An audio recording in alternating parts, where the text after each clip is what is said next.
Math 3, Unit 10, Section E, which is going along with Worksheet 5. Today we're going to be talking about radians.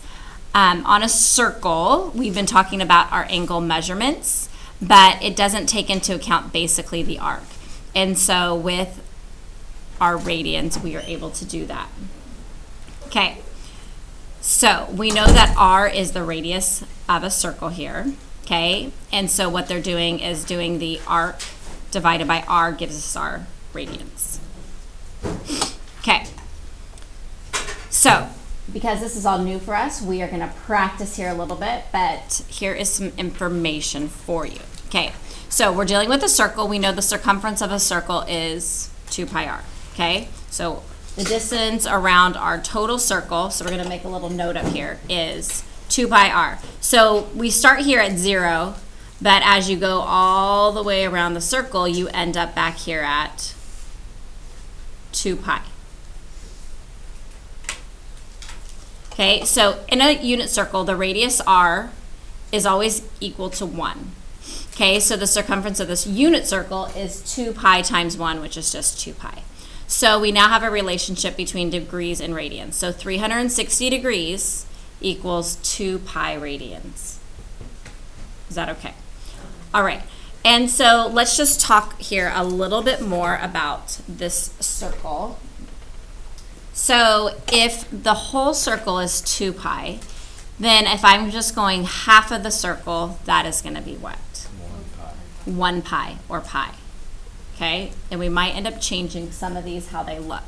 Okay, so that means that if from here to here it's 1 pi, then if I'm going in this first quadrant, we're only going to go half of pi. So that would be, very good. Which means that for here, for pi, you could also think of this as 2 pi over 2, because that reduces to 1, correct? And so we're going to be dealing with a lot of things where we need to basically get the common denominator for our fractions when we're dealing with this, okay? And so then down here in this quadrant, because we're going to end up getting 2 pi when we get here. So that means I have to add another half of a pi. So each of these are half of a pi. Or, sorry, yeah, half of a pi. Okay, and so this will be what here? If you're going to add a half to 2 over 2, that's going to make, okay, 2 over 2 plus a half will make, very good. So this is 3 pi over 2. And then when you add another half to it, you get 2 pi. And again here, I could write this as 4 pi over 2, correct? Because that also reduces to 2 pi. So we have to be able to think about fractions when we're dealing with radians. Okay. Are we okay here so far? Yes? All right. So this will help us as we are going down here. Okay. Hopefully you'll be able to look at that. It's on your paper. Okay, so sketch each angle in the standard position. Okay, so we're going to start here with 6 pi over 5. We want to write things in terms of 5 as our denominator. Okay, are you with me? And so on this circle, I want to make sure you guys understand this. If this is 2 pi basically right here, 0 and then also 2 pi, if I want 5 to be my denominator, what would be the numerator? 10. Very good. This would be 10 pi over 5 because that will end up reducing to be 2 pi. Are we good with that? So we know that over here, this is going to be what? What is half of 10? 5. So this is 5 pi over 5. Okay? And then this right here is halfway between these two. Okay? And so basically we could go 5 divided by 2 is what? 2.5. And we're going to just write it like that, okay? 2.5 pi over 5. And this one down here would be? 7. Very good. 7.5 pi over 5. So which quadrant? Oh, first of all, where would it be in standard position? Where would be my? Very good, quadrant 3, because we have 6 pi over 5. So we'll draw this, and that means that we have here 6 pi over 5. Okay? And then part B said to identify the quadrant. And so the quadrant was 3. And then C says to identify the reference angle. Okay, we have been talking about the reference angle a lot. Okay? The reference angle always goes where? To the x-axis. Always goes to the x-axis, okay? So we're going to draw our reference angle up here to the x-axis.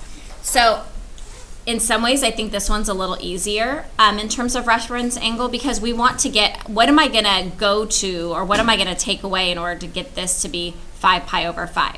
What is pi over 5? Yeah, 1 pi over 5, or we could just write that as pi over 5. Because we're always trying to get back to the 1. So what's going to make this end up getting, what's going to make 6 pi over 5 get to 5 pi over 5? And it would be 1 pi, correct? Over 5. So that's it. That's your answer. Okay? Now, I'm probably going to say this word wrong, but if we end up where, you know how sometimes we get points that are on an exact axis, right? Those are called quadrantal, I think, something like that. So if they end up being quadrantal, you would state, you wouldn't be able to identify the quadrant, and you wouldn't be able to identify a reference angle because they are quadrantal. And so you would say quadrantal between, 1 and 2 or whatever. And so we're going to be more specific about what's happening, okay? All right, so let's try this next one. So this time we're dealing with 9 as my denominator, okay? And so let's go ahead and write all of our numbers on here again, but this time our denominator is 9, okay? So starting over here, we have 9 in the denominator. What's going to go in the numerator? 18 pi. Very good. And then we know that at our 180 mark, this is going to be? 9. Good. 9 pi over 9. Okay, and then if we divide 9 in half, that will make? 4.5. So up here is 4.5 pi over 9, and then down here is? 13. Very good. 13.5 pi over 9. Are you And just adding 4.5 over time? yes. Okay. Whatever works for you, basically. For me, I'm like, okay, I just take half of 9, and I find that that's 4.5, and then I add 9 to 4.5 to 9. Okay. So where is my 5 pi going to be? Quadrant 2. Very good. Quadrant 2 is correct. So I'm going to go ahead, and I guess I should put Q2 over here. I'm going to change that to Q3. Okay, Q2. And then we're going to go ahead and draw that. And so we have quadrant 2. 5 would be kind of closer up here to the top. I'm not really looking for exact accuracy, just making sure you have it in the correct quadrant. So we draw our arrow over here, and that is 5 pi over 9. And actually, maybe we should put 5 pi over 9, like more towards where your ending mark is, sorry. Okay, so what is it gonna take here? Because again, our reference angle always goes to the X-axis. x-axis. We draw it down here. Hopefully you make it more of a 90-degree angle. But what is it gonna take 5 pi to get to 9 pi? 4 pi over 9. Very good. So my reference angle is 4 pi over 9. You guys are so smart. Yeah, not too bad, right? As long as you understand this. Please put away cell phones while we're doing notes. Okay, next one. Colton, I was talking to you just in case you didn't realize. I said please put away your cell phones during notes. Okay, all right, so this one is slightly different in that, first of all, if our denominator is 10, what is my numerator going to be here? 5 something times 5. 3 times. Double 10. It's 20. Oh, I thought it was you have to. No, I will have 10 at one point. You probably just didn't look at what I was looking at. So that's 20 pi over 10. We're going to go ahead and mark all of these here first. But we can see that this is going to do what? 360. It's not 23 and it's 20. Okay, so on the circle, this point right here is always 2 pi. Oh, okay. And so what does that mean? What does the 23 mean? It will work. It's just, what's going to happen, Sarah? It goes around. Remember, it's going to go all the way around once and then come back around. It means it's more than 360. Oh, so that's like the 360 right there. Yes. We got it. Okay, so what's going to be over here? It's gonna be 10 10 over over 10. 10? Very good. 10 pi over 10. Okay, and then 10 divided by 2 is what, Gabby? 5. Very good. 5 pi over 10. And then down here will be, 15. very good, 15 pi over 10. Okay, so we know that it takes 20 pi radians on this one, 20 to go 360. Okay, and so if we take 23 minus 20, I have 3 left over. So that means for putting this in my standard position, we're going to do a whole 360, and then I'm going to end up in which quadrant? Very good. And then we're going to label that as 23 pi over 10. Does that make sense to everybody? Yeah? Okay, so B, what quadrant are we in? Quadrant 1. Quadrant 1. And C. Okay, so now on this one, it's supposed to be easy, okay? But we're going from here to here, and we know that we did the whole 360, and then how much more did we go? 3. 3. So that means this is what? 3 pi over 10. You guys are amazing. Okay, questions? If it was like a, would you be able to reduce if it was like you were able Yeah, to? so if you can reduce, you want to reduce. And when we kind of get to the unit circle and talk about that, you'll see how they will end up reducing some of them. Okay. Do you guys want to give this one a try on your own? Yes. Sure. Good. Okay, so if you have it, I'll come check it. Done.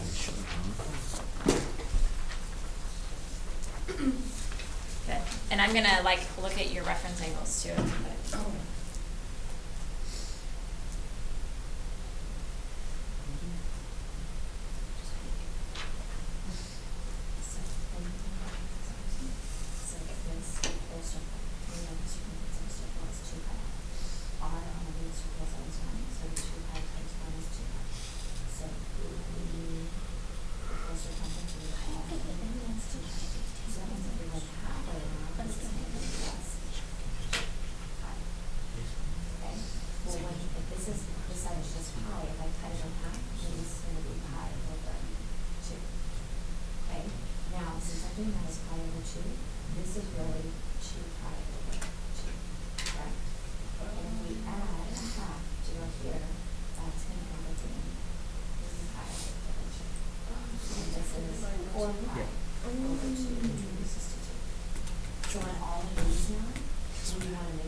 Even when they have a piece of thing.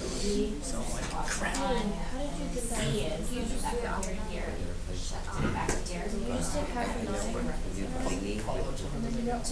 Oh, God, I hate that.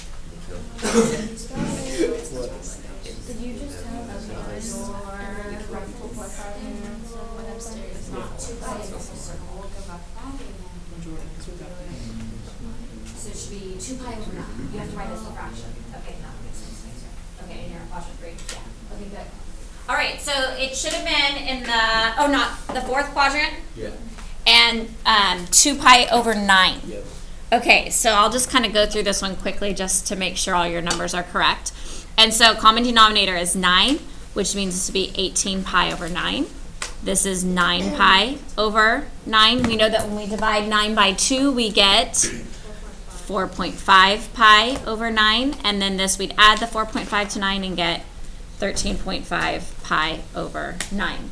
So when we are getting 16 pi radians, that's going to be here in quadrant 4, and we'll label that as 16 pi over 9. Okay, so our answer for B is quadrant 4. And then for C, our reference angle, what does it take? Because we always go up to the x-axis in order to get our reference angle. And so on this one, it's slightly different because we're saying what is it going to take to get up to the 18 pi? Okay, and so therefore this one, it's going to take 2 pi over 9. So don't forget that it's a fraction, so it's 2 pi over 9. We keep that same denominator. Do you want to ask me any questions on this one? Yes. Okay, so again, we always go up to the x-axis. Okay, now right now I'm on this side of the x-axis. So going up to the x-axis is going up to this number. Okay, so if I'm at 16, what does it take to get to 18? And that's 2. And you keep the fraction. Okay, does that make sense? All right, other questions? Okay, so now we have a negative. What does that mean to us? Opposite direction. But we're still going to label this as positives. Okay, so my denominator right now is going to be 5. And so this is going to end up being what? Very good. 10 pi over 5. On the other side, it will be 5 pi over 5. And if we cut 5 in half, we get 2.5. Very good. 2.5 pi over 5. And then we add the 2.5 to 5 and we get 7.5. pi. Good. Okay. So we are going the opposite direction though. And so when you're going this way, sometimes you want to think about, okay, really I would, if I'm thinking in positive terms, I would end up in quadrant 2, correct? 3 would be past the 2.5 mark. Do you guys agree? Couldn't we just flip those? Yeah. You could. And if that makes more sense to you, you can flip it. It's just normally you see them in positive terms. So what I do is I write it in positive terms. I think about this as a positive. Oh, I'd end up here in quadrant 2. So that means I'm going to start negative and go to like what would be the second quadrant. Does that make sense? Yeah. But whatever makes the most sense to you, do it that way. Okay, so ultimately, what quadrant will I end up in? Very good. Quadrant 3 is correct. So we're going to draw our reference, our standard position. Okay, and that is negative 3 pi over 5. And then my reference angle. Okay, so Allie, you're going to help me with this one because I want to make sure you're getting it. Okay, are you ready? I'm going to help you. Okay, so C. So our reference angle, first of all, we always draw it to the what? The x-axis, right? Okay, so we go here and we draw a line. It always goes to our x-axis right there. Okay, so since I'm going to this side of the x-axis, I'm dealing with my 5 pi over 5. Okay, I'm at 3 pi over 5. So how many does it take 3 in order to get to 5? That's it, 2 pi over 5.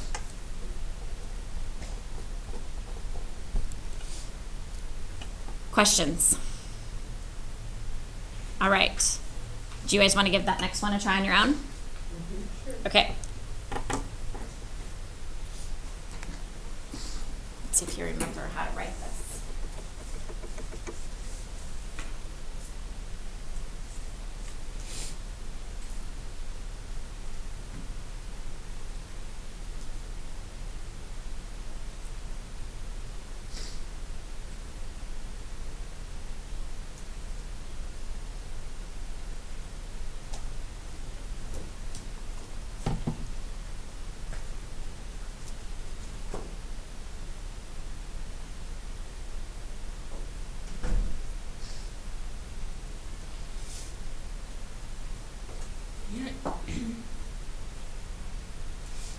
Okay, let's check it out. I have something different, but I could have done it wrong.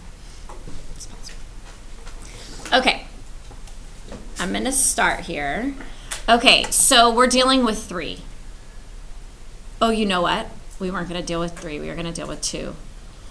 So that it made a, I forgot to tell you guys I was changing it. Did I do it right then? Wait, No. Well, let's go ahead and do it your way, and then we're going to have to add another example where it goes and it becomes quadrantal. Okay, so on this one, we're dealing with the denominator of 3. So this is going to be what? 6 pi, good. Which means over here is? 3 pi. And what's half of 3? 1.5 pi over 3. And then we add 3 plus 1.5 and we get? 4.5. Good. Okay. And so therefore 5 would normally, if it was a positive, would end up in quadrant 4. So that means if I'm going the negative direction, it's going to end up in quadrant 1. Very good. Okay, so this is going to go around. And we end up here, and we have negative 5 pi over 3. Okay, Allie, do you want to do this with me again? Okay, so this time we're dealing with this side of the graph, correct? And we always do our reference angle to the x-axis. Very good. Draw it down here to the x-axis. So we're trying to see what will it take 5 pi over 3 to get to in order to get to 6 pi over 3. And reference angles are always positive, so you don't even have to think about negatives or anything. So 5 pi, we would just need to add the 1. So that would be 1 pi over 3, or pi over 3. And this was quadrant 1. Okay, any questions? No? Okay, do you guys have room to kind of draw one down here? Yeah, we could probably just do it on the back. Like right over here to the side at the bottom right-hand corner. Okay, I'm going to tell you that the angle theta is negative 5 pi over 2. Okay, so same instructions on this one. Let's go ahead and draw our quadrant here. And so let's label. So in terms of labeling, we're going to start here. It's going to be what? 4 pi over 2. Good. 4 pi over 2. So at our 180 mark, it is? 2 pi over 2. Good. If we cut 2.5, if we cut 2 into 1/2, it becomes 1 pi, or pi over 2. And so we add 1 and we get 3 pi over 2. Okay, so again, let's think about this in terms of positives, but we know we'd go 1 full circle, correct? And then if you're going to add 1 more to it, you would end up right here, correct? So if we're going negative, we're going to do 1 full circle, and where am I going to end up? Between quadrants 3 and 4. Very good, between quadrants 3 and 4. Okay, so that means when you're writing this answer, you're going to say B and C are quadrantal between Q3 and Q4.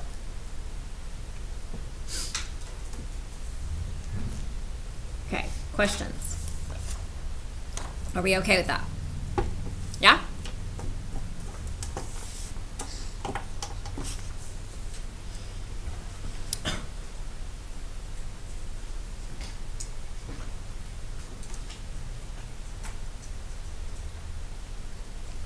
Okay, I'm just waiting until you guys finish writing. And then we're going to go up to the top of this page. Okay, are we good? Yes? All right. So this next part, they asked us to find a positive coterminal angle and a negative coterminal angle for each. Okay? So basically, we're going to do the same thing, is get them to have a common denominator. Okay? And so I'm just going to kind of make a little note here to remind yourself. We're going to put figure out what makes 2 pi with a common denominator.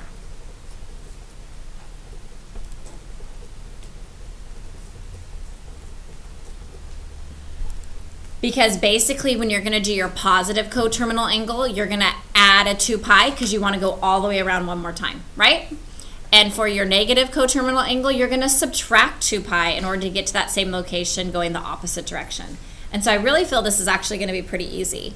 But what I like to start with is that what I'm going to be adding and subtracting, I want to figure that out. So I'm going to want a denominator of 4, okay? But if I'm adding 2 pi, what do I want on the top? 8 pi. Because I want this to reduce to be 2 pi, okay? And I'm going to draw a line here so that we can make sure that we... Okay, so for my positive coterminal angle, I'm just going to put a positive here. I'm going to start with 5 pi over 4, and we're just going to add 8 pi over 4. And what does that equal? 13 pi. Very good. 13 pi over 4 is correct. Okay? That's it. So you're at 5 pi over 4, and you're just going another 360 to get back to that same part, and that is your coterminal angle. Now, there are many coterminal angles because you could keep adding 360, right? Okay, so this is just one of them. And then the negative one, we're going to again start with 5 pi over 4, but we're just going to subtract 360. So we're subtracting 8 pi over 4. And so what is 5 pi minus 8 pi? Good, negative 3 pi over 4. That's it. That's your answer. Or answers. Pretty easy, right? Yeah. I think so. All right, so next one. Okay, so I always like to kind of start off with what is the value I'm going to be adding to both of them. So if I have a denominator of 6, what is going to make my 2 pi? What's going to make an additional 360 degrees? 18 pi over 6. 12. 12, good. 6 times 2. 12 pi, it's okay. So for our positive coterminal angle, you don't have to write this out every time. Do you guys want to write it out? Okay, so can you guys add 12 plus 1 together in your head? I know it's tough for a couple of you, but okay, what will the answer be? 13. Very, Gabby, you are on it. 13 pi over 6, okay? And then for negatives might be more difficult for some of you. If you want to write out the negative one to make sure, but we'd start with pi over 6. And on this one, I'm subtracting 12 pi over 6, and 1 minus 12 makes 11. negative 11 pi over 6. And that's why I normally write the negative ones out. Okay, so on the next one, what am I going to be adding and subtracting each time? We want a denominator of? 6 pi over 3. Very good. Denominator 3, which makes 6 pi for my numerator. So the first positive one, we're just going to add the 2 together because we want to go an additional 360, and that will make? 11 pi. Very good. 11 pi over 3. Make sure you are keeping your denominators. And then the negative one, we'll go ahead and write out. So we have 5 pi over 3 minus 6 pi over 3, and I end up with negative 1, or just negative pi over 3. Okay, I'll give you just about 30 seconds here. Try to do that last one on your own.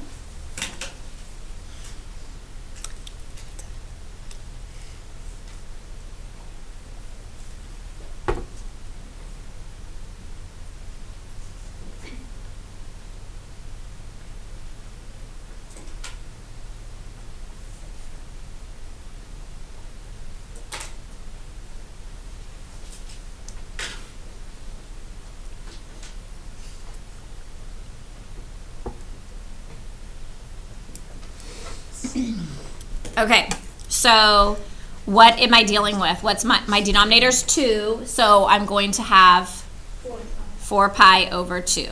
So for my positive angle, it's going to be 7 pi over 2, and my negative will be?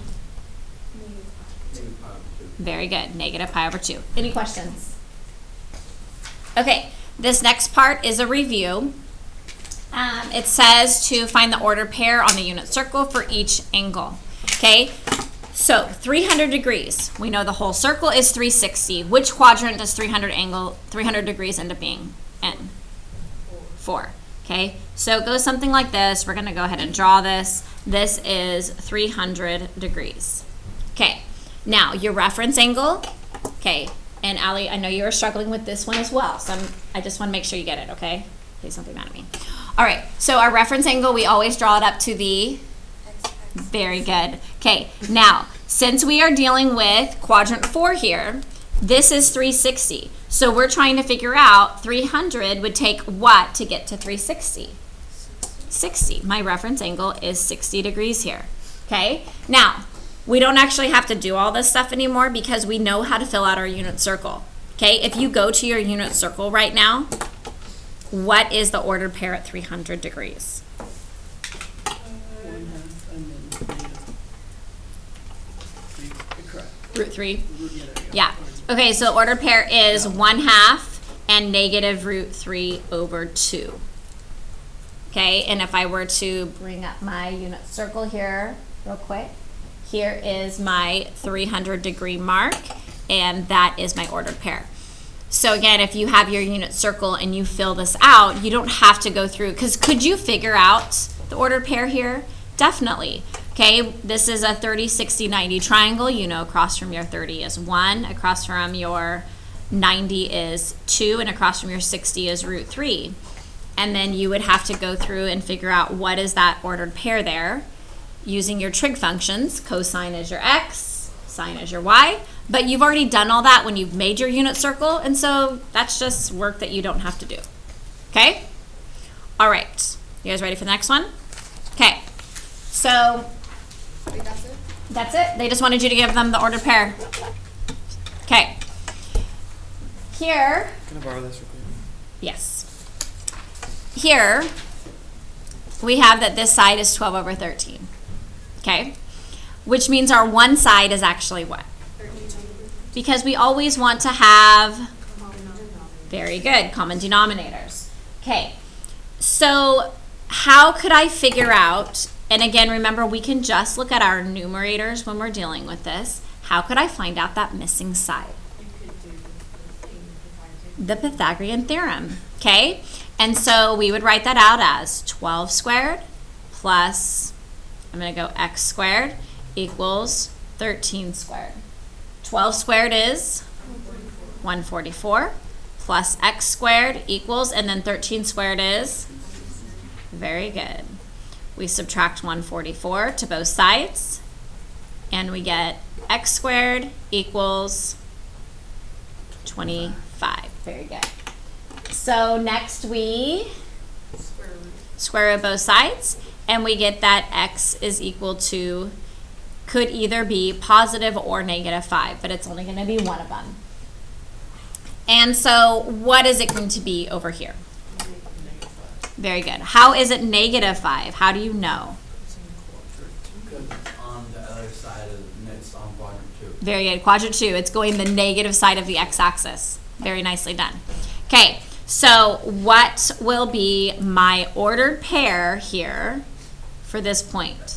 So on the x-axis, it's going negative 5 over 13. And on the y-axis, it's going, very good. That's it. That's your answer. Questions on that problem? Okay, last one at the bottom. This one, I want to make sure you guys understand because some people kind of mess up on this one a little bit. But we're basically dealing with similar triangles. But what you need to realize is that one triangle is this little triangle, and then the other triangle is the whole figure. Okay, do you guys see that? Okay, so we need to find out this length to start off with. If we're setting it up as a proportion, okay, for similar triangles, okay, that means for the small triangle, I could write that as 3 over x. Pretty easy, correct? Now, what matches with the 3 on the big triangle? Good. What matches with the x on the big triangle? Very good. It's actually 8 plus x because it's this whole side. And that's where a lot of people end up messing up. They just want to put 8, but 8 is incorrect. Thanks. You're welcome. Okay, so now you're going to solve the proportion. This is where you would end up cross multiplying, okay? And so x times 7 will make what? Very good. 7x is correct. And then on this, you're going to distribute 3 through there. So what's 3 times 8? 24. And then 3 times x is? Plus 3x. Good. And then what would I do to solve here? Subtract 3x from both sides. Good. Subtract 3x from both sides. We get 4x equals 24. And we divide by 4. And what does x equal? X equals 6. Okay. So that means this side, or x equals 6. But if we're talking about the entire side, because we're going to need to know that, what will that be? 14. Very good. You guys are good at adding. Okay. Most of the time. Okay. So, are we all good here? Okay. So now the question was find sine of A, cosine A, tan of A. So let's start with sine of A. So here is our A. That's our starting point. Okay. So this is the angle we are dealing with. What is opposite? 7 is correct. Okay, over hypotenuse. Do I know what that is? No, we can get it. How can we get it? Pythagorean theorem. You guys are amazing. Okay. What'd you say? It's too much math. I'm sorry. We are just putting together everything we've learned. I know it's crazy. Okay, so we're going to use the Pythagorean theorem and we have to find C. Okay, so we have 7 squared plus 14 squared equals C squared. What is 7 squared? 49. Good. And 14 squared is? 196. Very good. 196 is correct. We add those together and you get 245 equals C squared. So to find C, we would end up taking the, very good. Now, 245 is not an exact square root. But I know that 245 is divisible by what number? 5. 5. So it is 49 and 5. Very good. And 49 breaks down to? So that means when I reduce this, sorry, C equals? Very good. So we have over here 7 root 5 is my C side. Okay. So now I can go back to sine and finish it. And so we have 7 over 7 root 5. What happens? Can't have that. Can't have a root in the denominator. Also, I notice what? Cancel out. Exactly. And so right now I have 1 over root 5, which we know when I rationalize that denominator, we'd multiply by root 5 to both the bottom and the top, and I'd end up with? Root 5 over 5. You guys are awesome. Okay. Or you have a good teacher, I don't know, something like that. Okay. All right. Okay, cosine of A. Yes, it is. Thanks, Noah. All right, cosine of A, what will that be? So from here, what is cosine we know is? Good, adjacent over hypotenuse. So we have 14 over 7 root 5. So that's going to reduce, correct? Yes. So 7 cancels, 7 goes into 14, 2 times. Okay, what is that going to end up reducing to? 2 root 5 or 2 over root 5. Very good, 2 root 5 over 5. And again, if you need to go through the process of multiplying by root 5 to the top and the bottom, do that. Okay, and the last one we have is tangent of A, and tangent is? Opposite over adjacent. Good, opposite over adjacent, so 7 over 14, and that one works out nice because I'm not dealing with my roots, and I end up with 1/2. Okay, and so this is actually the answers of the problems. We just had to do a little bit of math in order to get there. All right, any questions?